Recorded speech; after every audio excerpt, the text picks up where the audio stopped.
विकास हुआ, किस तरीके का विकास हुआ, यही जानने समझने के लिए हमारी टीम पहुंची सीधी। नमस्कार, आप देख रहे हैं विंध्य भारत और आपके साथ मैं हूं अजिता। सीधी में एक भी कारखाने नहीं, उच्च शिक्षा का कोई साधन नहीं, सड़कें खराब, फिर भी दावा हमारा काम सबसे बेहतर। समस्याएं हैं, हल नहीं। देखिए हमारा यह गर्मा गर्म बहस। नमस्कार, आप देख रहे हैं विंध्य भारत। मैं जावेद अंसारी राजेश विश्वकर्मा के साथ। मैं इस समय मौजूद हूं सीधी में। सीधी के बारे में मैं अपने दर्शकों को बता दूं। स्वर्गीय अर्जुन सिंह जी की कर्मभूमि, पूर्व नेता प्रतिपक्ष अजय सिंह राहुल नज़दीकी विधानसभा चोरहट से पिछला चुनाव हार गए थे। वर्तमान में बीजेपी के सांसद, बीजेपी के विधायक। कहने का मतलब है सत्ता पक्ष की वर्तमान में सीधी में बेहतर पकड़। आज बात सीधी को लेकर ही हम करेंगे। देश में जो भी हालात हैं उसकी भी बात करने की कोशिश करेंगे। सबसे पहले मैं आपके ही पास आऊँगा। हमारे दर्शकों को आप अपना नाम बताइए और बताइए सीधी में किस चीज़ की कमी आप इधर से देख रहे हैं। मैं राजेंद्र सिंह भदौरिया कांग्रेस पार्टी से संबंधित हूँ, वहाँ का पदाधिकारी भी हूँ। सीधी में माहौल बहुत अच्छा दिख नहीं रहा किसी भी मामले में। आम जनता को कोई सुविधा नहीं मिल पा रही है, किसान परेशान हैं। गेहूं बेचने जाते हैं, उनके गेहूं का पेमेंट नहीं हो रहा था, धान का पेमेंट नहीं हो रहा था। बैंकों में उनको पैसे निकालने जाते हैं, सहकारी बैंक, जिला कोऑपरेटिव बैंक, तो स्थिति वहाँ यह है कि कर्मचारी नहीं है। हमारे यहाँ 12 या 13 थाने हैं। मैं आ रहा हूँ, आपके पास आ रहा हूँ। इनने एक गंभीर सवाल उठाया है किसानों को लेकर। इनका साफ तौर से कहना है कि सहकारी बैंक पैसा नहीं दे रहे। मैं आपको बता दूं, उसमें मैं थोड़ा सा जोड़ूंगा, इसीलिए मैंने बात उनकी अधूरी रखी। मैं अभी रीवा से चला सीधी के लिए। चोरहट में एक सहकारी बैंक में काफ़ी भीड़ थी। हमारी टीम ने वहाँ उस जगह का भी दौरा किया। बैंक में 12:30 बज चुके थे, बैंक में पैसा नहीं था। कम से कम 200 किसान बाहर खड़ा था। क्या कहेंगे, किसानों को ही परेशान करने के लिए आप पावर में आए हैं? ऐसी बात नहीं है। जिला सहकारी केंद्रीय बैंक जिसकी बात आप कर रहे हैं, हमारे आदरणीय भदौरिया जी तो वहाँ के चेयरमैन भी रह चुके हैं और मैं भी कुछ समय के लिए वहाँ डायरेक्टर था। जिला सहकारी केंद्रीय बैंक सहकारिता का जो मूल उद्देश्य था कि छोटी छोटी पूंजी वाले लोगों को मिलाकर और एक बड़ी पूंजी तैयार करके और उसको सहकारिता के माध्यम से किसानों को मजबूत करना, गरीब आदमी को मजबूत करना। लेकिन मध्य प्रदेश में सहकारिता की स्थापना काल के बाद जिस उद्देश्य से सहकारिता की स्थापना हुई थी वो मूल उद्देश्य ही भटक गया। वो मूल उद्देश्य ही भटक गया। आपका जो कहना था, उनका कहना कि मूल उद्देश्य ही भटका था। आप भी वहाँ के चेयरमैन रहे हैं, तो ये इस तरीके से आप लोगों ने कोई व्यवस्था सुधारने की कोशिश क्यों नहीं की थी? व्यवस्था सुधारने के लिए सरकार की आवश्यकता होती है, सरकार की परमिशन लगती है। हमारे डिस्ट्रिक्ट कोऑपरेटिव बैंक में मुश्किल से इस समय 5-6 कर्मचारी काम कर रहे हैं। जिस दिन मैं चेयरमैन बना, पहली बार जैसे ही ज्वाइन किया, मैंने पहली बार वक्तव्य दिया था कि जिन किसानों के पैसे, जिन बारोवर्स के पैसे, जिन ऋणियों के पैसे फंसे हुए हैं, कालातीत हो चुके हैं, उनको अपन एकमुश्त समझौता योजना उसमें लागू कर रहे हैं। कई आवेदन पत्र आए, एक भी आवेदन पत्र उसमें से एक का भी समाधान नहीं हुआ। एक का भी समाधान नहीं हुआ। आप डायरेक्टर रहे हैं, सवाल का जवाब तो आपको ही देना पड़ेगा। एक मुश्त योजना लाए थे, एक का भी आपने निराकरण नहीं किया। आप लोगों ने जानबूझकर किसानों को परेशान किया। जानबूझकर परेशान करने वाली बात नहीं है। सहकारिता में जिस तरह का भ्रष्टाचार का बोलबाला रहा शुरू से, मैं इनके कार्यकाल को दोष दूं या ये मेरे कार्यकाल को दोष दे, वो बेईमानी होगा। कोई भी कार्यकाल ऐसा नहीं रहा कि भ्रष्टाचार आकंठ जिला केंद्रीय सहकारी बैंक सीधी में ना रहा। और उस भ्रष्टाचार की ही परिणति है ये कि आज इस स्थान पर जिला केंद्रीय सहकारी बैंक खड़ा हो गया, सहकारी समितियां खड़ी हो गई, सहकारी समितियां पूरी तरह से कालातीत हो गई। जैसे कमलनाथ जी ने ऋण मुक्ति की घोषणा की और ऋण मुक्ति की घोषणा हुई सहकारी समितियों के ऋण की, और सहकारी समितियों को जितना पैसा मिलना चाहिए, जितना ऋण मुक्त हुआ, वो पैसा सरकार से मिला नहीं। तो ऑटोमेटिक है कि सहकारी समितियां कालातीत हो जाएंगी, और कालातीत जब सहकारी समितियां होंगी तो आफ्टर ऑल परेशान तो किसान ही होगा। आफ्टर ऑल किसान ही परेशान होगा, इसका सीधा सा मतलब है कि आप लोग ये जानते हैं कि किसान ही परेशान होगा। आप ये बताइए, किसानों की अगर बात निकली है तो आपके सीधी में किसान ज़्यादा, उद्योगपति ज़्यादा, यहाँ रोजगार की क्या स्थितियाँ हैं? हमारा सीधी ज़िला रोजगार के मामले में तो बहुत ही पीछे रहा, किसान ही सबसे आगे रहा। जब से भारतीय जनता पार्टी, हमारे तिवारी जी बता रहे थे कि समितियां कालातीत रहीं, हमारी सरकार 18 महीने मध्य प्रदेश में रही, और आप रिकॉर्ड में उठा के देख लीजिए कि चाहे भूमि विकास बैंक रहा हो और चाहे कोऑपरेटिव बैंक रहा हो, सब हमारी सरकार आने के पहले भूमि विकास बैंक में ताला लग चुका था। कोऑपरेटिव बैंक में बहुत बड़ा घोटाला हुआ था सीधी ज़िले में, किसानों को लूटा गया था सीधी ज़िले में, किसानों के नाम से फर्जी कर्ज निकाले गए थे। और कांग्रेस की सरकार आई और आपने देखा होगा जो कर्जा माफ़ किया था उसका वो पूरा रिकॉर्ड मुख्यमंत्री जी को और गृह मंत्री जी को दिया गया। ये लोग बोल रहे थे नरोत्तम मिश्रा जी कि क्या हुआ है, हमारी सरकार ने तो जो कहा था वो किया था। सरकार ने विधानसभा में भी, आपकी सरकार थी, विधानसभा में भी उसने कहा था कि 28 लाख किसानों के ऋण माफ़ हुए। इस पर तो बहस की कोई गुंजाइश ही नहीं, क्योंकि विधानसभा में ये बात लिखित में, सही कह रहा हूँ ना, लिखित में भाजपा सरकार ने कहा था। सवाल ये है कि जब आप किसान का विकास नहीं, पिछले काफ़ी अरसे से आपकी सरकार है और वही मुख्यमंत्री का चेहरा है जो पिछले 15-17 साल से हम लोग देख रहे हैं, सीधी में विकास क्यों नहीं? ऐसा कहना बिल्कुल गलत होगा। भारतीय जनता पार्टी प्रदेश ही नहीं पूरे देश में लास्ट पौधान तक जाकर और सभी वर्ग, सभी क्षेत्र में संपूर्ण विकास करने का प्रयास किया है। और आप देखते होंगे कि मध्य प्रदेश में विकास की गति, मध्य प्रदेश में विकास की गंगा बह रही, मैं आपकी बात से सहमत हूँ। सीधी में कितने उद्योग धंधे आपकी सरकार ने लगाए? सीधा सा सवाल, सीधा सा जवाब। भारतीय जनता पार्टी की सरकार जब से विगत 15 से 20 वर्षों से मध्य प्रदेश में स्थापित है, तब से आज तक अगर आप देखेंगे तो सीधी में कई उद्योग लग चुके हैं। जैसे निगरी में एक प्लांट लगा, गुड़ में आप देख रहे हैं कि ये बिजली का जो प्लांट इतना बड़ा लगा। फिर आप देख रहे हैं कि यहाँ बरिगमा के पास प्लांट लगा। मैं सीधी की बात कर रहा हूँ, सीधी गुड़ की बात नहीं कर रहा हूँ। हाँ बताइए। ये कह रहे हैं कि उद्योग लगा है, निगरी सिंगरौली में आता है। सीधी की बात कर रहे हैं तो सिंगरौली चले जाते हैं। अभी आप इनसे पूछ रहे थे कि सहकारिता, बैंक के लुटेरे बैंक के प्रबंधन की बात कर रहे हैं। बैंक के लुटेरे बैंक के प्रबंधन की बात कर रहे हैं, क्या कहेंगे? ऐसा है कि भ्रष्टाचार तो शुरू से रहा है, चाहे जिसकी भी सरकार रही हो। और कोऑपरेटिव बैंक में भाई भतीजावाद है। एक छोटे स्तर से विक्रेता, यहाँ विक्रेताओं की आर्थिक स्थिति आप देखें तो करोड़ों की, एक विक्रेता कोई हैसियत नहीं होती, लेकिन वो करोड़ों का मालिक है। कैसे? ये सब लोग, नेता लोग देख रहे थे ना, कभी किसी ने कोई अंकुश लगाने की कोशिश नहीं। कोई कांग्रेस का भाई भतीजा है तो कोई भाजपा का, दोनों की मिली भगत है। आपका नाम और किस पार्टी से हैं आप? हम किसी पार्टी में इस समय नहीं है, 15 साल। नाम बताइए। राजेंद्र सिंह परिहार।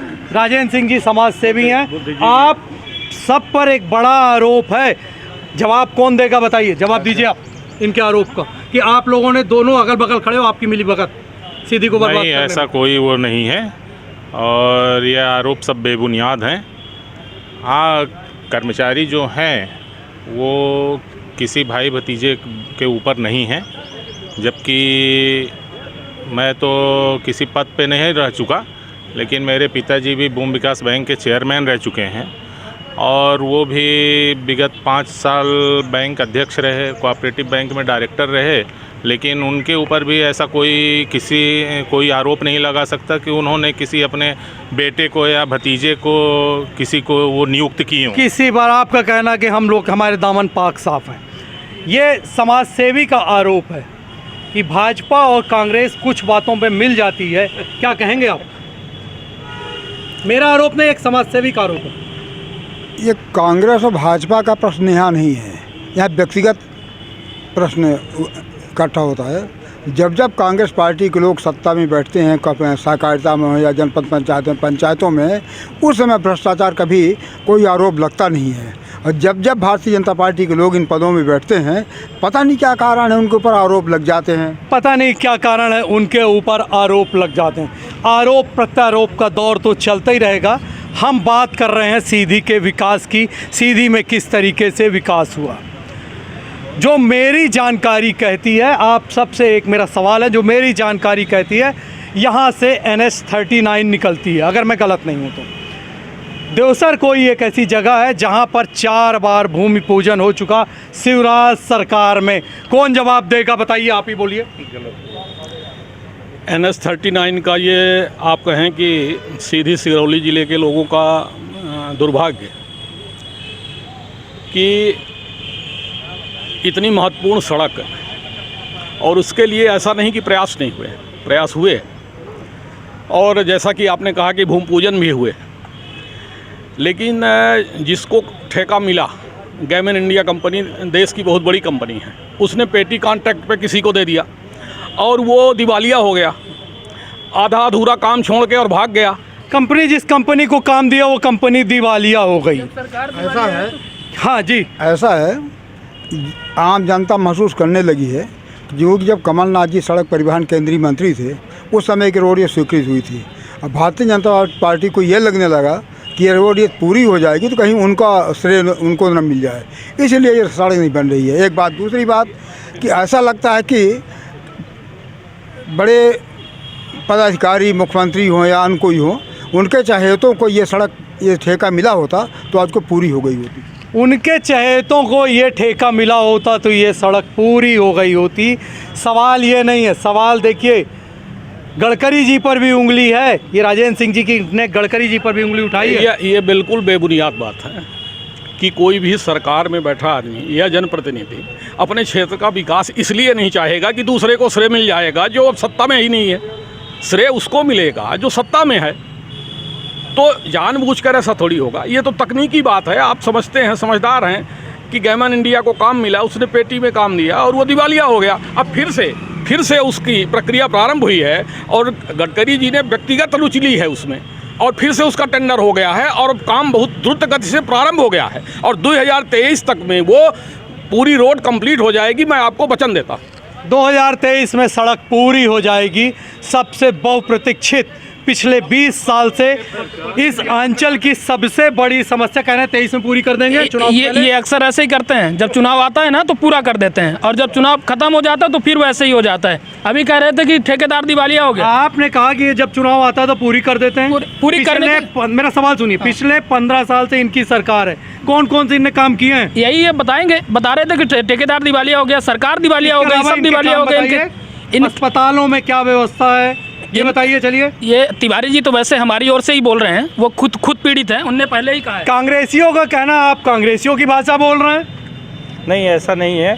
वो अपने मन में कहते हैं ना कि जलेबी गुड़ की मिल जाए तो तसल्ली आ कर रहे हैं। बाकी स्पष्ट दिखता है कि भारतीय जनता पार्टी जब से सरकार और सत्ता पे आई है तो लगातार एक दिन मुख्यमंत्री शिवराज सिंह चौहान चैन की नींद नहीं सो रहा है। ये रोड की हालत तो देखिए, ये तो हम लोग का कमाल है, इसमें किसी आपकी पार्टी का कोई कमाल नहीं। ये हमारा कमाल है कि कौन आदमी सोता है कौन जगता है, ये हम लोग बड़ी आसानी से पैदा कर देते हैं। ये बताइए, सीधी में उद्योगों का अभाव, पहले अगर मैं आज़ादी के बाद से आज तक की बात करूं तो यहाँ से एक बहुत बड़े नेता हुए, मैंने अर्जुन सिंह जी का नाम भी जिक्र किया था।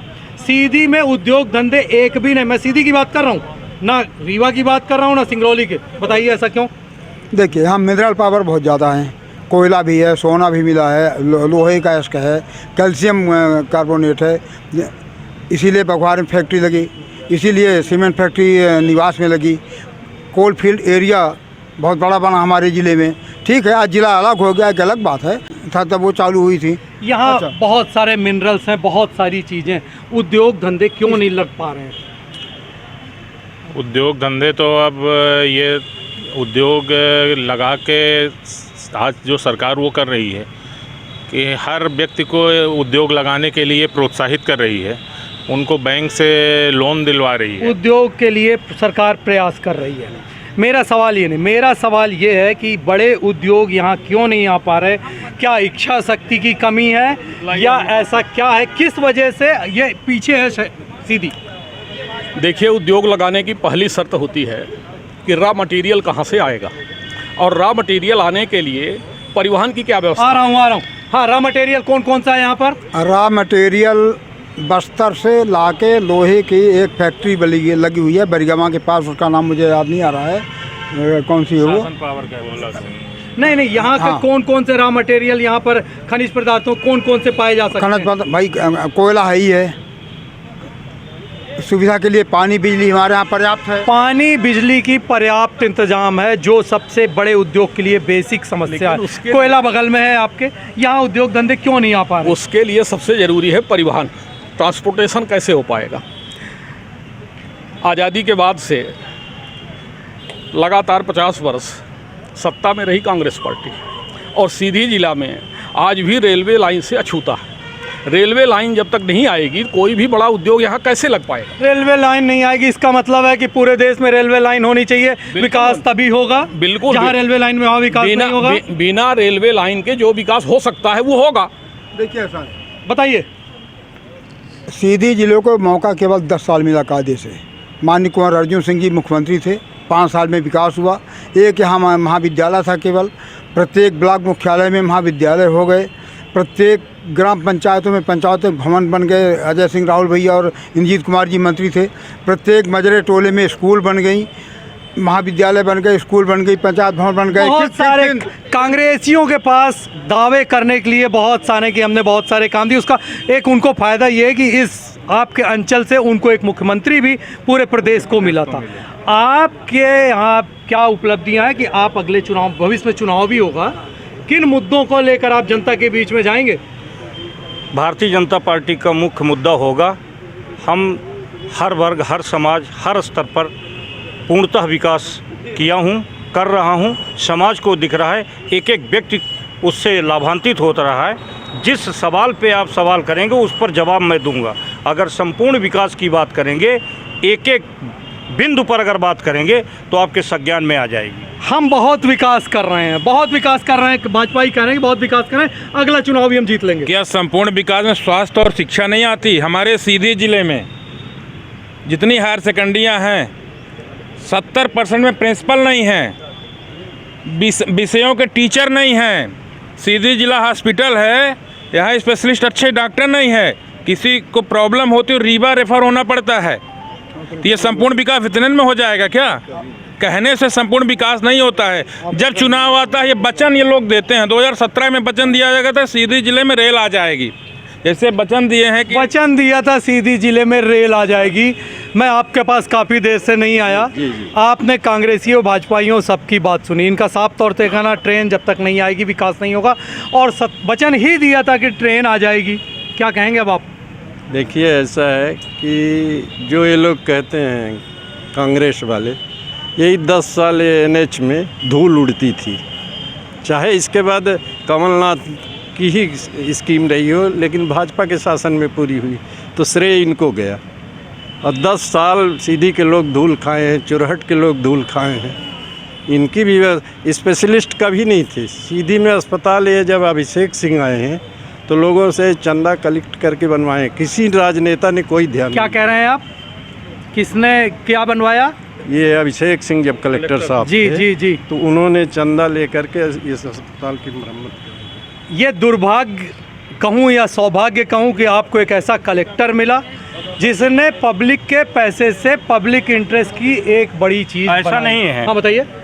यहाँ पर कुछ समय के लिए मध्य प्रदेश गवर्नमेंट की तरफ से हर डिस्ट्रिक्ट की तरह सीधी जिले में भी कलेक्टर श्रीमान अभिषेक सिंह जी आए थे। अभिषेक सिंह जी को लगातार मुख्यमंत्री की ओर से या स्वास्थ्य मिनिस्टर की ओर से निर्देशित किया जाता था कि कोरोना काल है, इस पीरियड में लगातार, या कोरोना नहीं भी था, बीमारी आती है, जनता हमारी परेशान होती है, तो अपने काम करते समय पे थोड़ा सा समय निकाल के अस्पताल में भी जाना सुनिश्चित करें।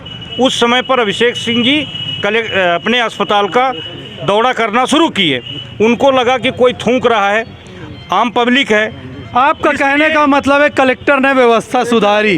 हाँ जी बताइए। ये सही कह रहे हैं, स्वीकार कर रहे हैं। कलेक्टर अभिषेक सिंह को मुख्यमंत्री निर्देश देते थे कि आप स्वास्थ्य विभाग में जाइए, आप अस्पताल जाइए। सरकार थी कांग्रेस की, मुख्यमंत्री थे कमलनाथ जी की सरकार पर अस्पताल की व्यवस्था सुधरी थी, ये स्वीकार कर रहे हैं। इनकी सरकार पर क्या हो रहा है ये बताने की कोशिश करें।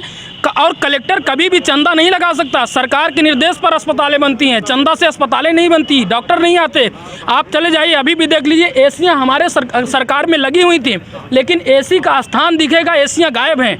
ये तमाम तरीके की अव्यवस्थाएं हो गई हैं। अब मेरा आप लोगों से डिबेट, अब वक्त इजाज़त नहीं दे रहा कि बहुत ज़्यादा आप लोगों से बात की जाए। 19 निकट भविष्य में अगले साल चुनाव भी होना है। आ रहा हूँ मैं आप लोगों से एक लाइन में ये चाहूँगा कि किस मुद्दे पर सीधी की बड़ी समस्या क्या रह गई आपके हिसाब से और क्या उपलब्धि लेके आगे आ जाएंगे, बताइए। सीधी में देखिए, एक तो जैसा कह रहे थे ट्रेन की समस्या है, काम चल रहा है जब तक पूरा हो। ट्रेन की समस्या और सबसे बड़ी दूसरी समस्या। चीज़ ये है, पानी की अभी लाइन पड़ी हुई। ट्रेन और पानी, बताइए उपलब्धि बताइए पहले। बिल्कुल उपलब्धि के मामले में यदि आप बात करें तो गरीबोन्मुखी योजनाएं जितना आदरणीय मोदी जी के सरकार में, आदरणीय शिवराज जी की सरकार में जितनी चली हैं, भूतो न भविष्यत, इतना कभी नहीं हुआ। बताइए क्या प्रश्न क्लियर करिए। सवाल ये है कि 23 में चुनाव है, किन मुद्दों को लेकर आप जनता के बीच में जाएंगे और एक उपलब्धि बता दीजिए अपनी। आप प्रश्न कर रहे हैं एक उपलब्धि। हमने किसानों के लिए क्या नहीं कुछ किया है, आप देख लीजिए। आप खुद ही जागरूक हैं, हर जगह जानते हैं, मुझसे ज़्यादा जानते हैं। रोडों में किसानों के लिए आपने जो किया था वो पूरे देश ने देखा है। दिल्ली के बॉर्डर पर कील लगाई थी आपने। बहस बिल्कुल मत करिएगा, पूरी तैयारी से आया हूँ, बताइए। ऐसा नहीं है, किसानों के लिए अभी आपने देखा होगा फसल बीमा का योजना के तहत उनको सबको पैसे वितरण किए गए। जो उनके किसानों के फसल की नुकसानी थी उनकी भरपाई की गई। प्रधानमंत्री सम्मान निधि, मुख्यमंत्री सम्मान निधि 4000 रुपये दी जा रही है। सहकारी बैंक में जाइए, किसानों की समस्या के बारे में आपको पता चल जाएगा। मैं कुछ बोलूं उससे ज़्यादा बेहतर आपको दिखा दूंगा। देखिए ऐसा है, एक लाइन में इनकी बताइए अनुपम जी, और क्या लेके जाएंगे। मैं निष्कर्ष बता देता हूँ। भारतीय जनता पार्टी को धर्म, जाति, गोत्र और संप्रदाय को बांट करके जब वोट मिल जाते हैं तो विकास की चिंता वो क्यों करेगी, जनता की चिंता वो क्यों करेगी। धर्म है उनके लिए, आपका कहने का मतलब। स्वास्थ्य शिक्षा और किसान के मामले में इन लोगों ने कुछ नहीं किया। ये लोग कहते हैं कि भारतीय जनता पार्टी ने बहुत किया है। एक उपलब्धि ये बता दें जो भी कुछ है आज सीधी जिले में हमारे। 5 राज्यों के चुनाव में आपको मुद्दे दिख रहे हैं? नहीं दिख रहे हैं ना? जाति धर्म बिरादरी दिख रही है ना? यही लेके ये लोग जाएंगे और हम लोग जाएंगे सत्ता की 17 साल की नाकामी को लेके। सत्ता की नाकामी को लेकर हम जाएंगे जनता के बीच में। भारतीय जनता पार्टी के लोगों का साफ तौर से कहना है हमने विकास किया है, उसे जनता ने देखा, इसीलिए हम लगातार चुनाव जीतते चले आ रहे हैं। हमें जनता पर ज़्यादा विश्वास है। अब अपने मेज़बान जावेद अंसारी को दीजिए इजाज़त, तो देखते रहिए विन भारत। बहुत बहुत धन्यवाद।